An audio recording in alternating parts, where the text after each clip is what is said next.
তুর্য কি করছিস? আমি এই যে আমার হোম টাস্ক করছি, স্কুলের থেকে দিয়েছে, এই মুভিং ফিশটাকে বানাচ্ছি।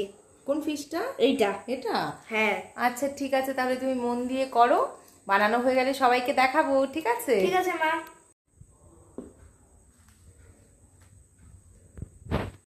সোনা সাবধানে, হাতটা যেন কেটে না যায়। ঠিক আছে।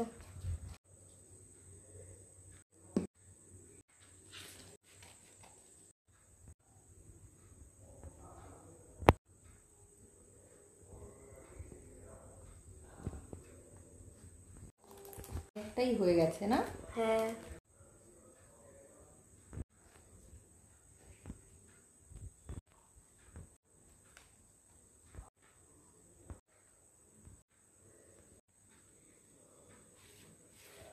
হয়ে গেছে মাম্মা। হয়ে গেছে, ঘুরিয়ে দেখাও সবাইকে। এই যে। বাহ, এমনি তো বেশ ভালোই হয়েছে। আস্তে আস্তে ঘোরাও। বাহ, ভালো হয়েছে। সবাই জানিও যে কেমন হয়েছে।